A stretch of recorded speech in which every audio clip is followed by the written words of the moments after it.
Well, first you want to pass out and think,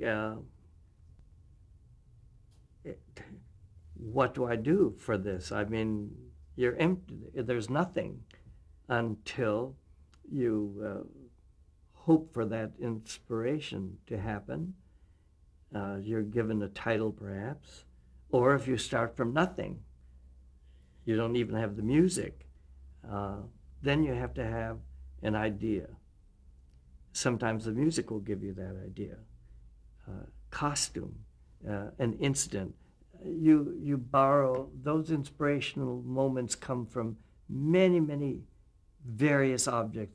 Your reaction to something, a painting, wherever you get that inspirational energy to start that germ of an idea. And you have to start with that. Otherwise, it's going to remain a blank canvas for a long time. And then you start with the next step can come from a movement that you would like to develop, or the music that you've heard, or a lyric. Oftentimes the lyric will tell you what to do. So once you've got that initial inspiration or initial idea, I like to get on my feet and start to move with the music or in silence. I've often done numbers in silence and then found music for it, or had somebody write the music for it. But that's when you're into experimental and choreographer's workshop, when you have that luxury. Nowadays, you never have that. Here's the music, do something. So handed that, now you have your germ of an idea.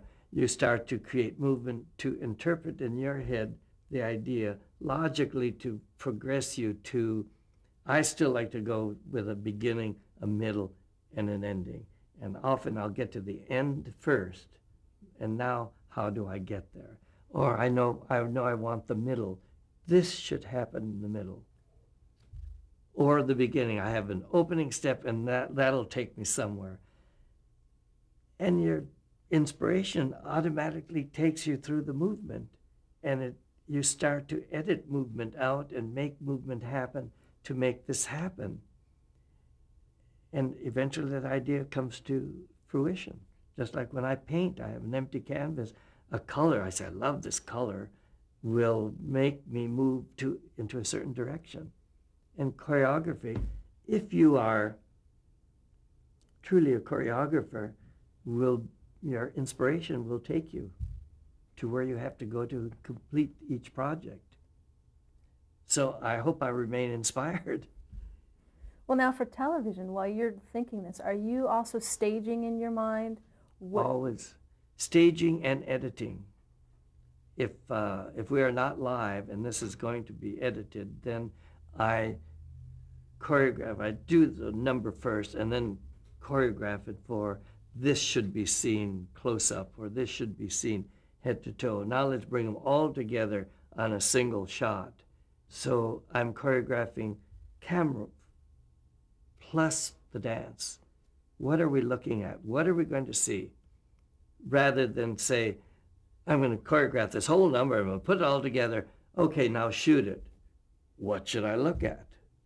The whole thing? But that's a bore on television, to see the whole thing, because I can't see the whole thing. They look like little things jiggling around in there. I want to see what they have to say.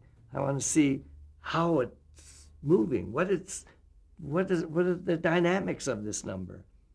And with television, we have so many effects and things that we can do. Let the camera work for you. It's not the stage.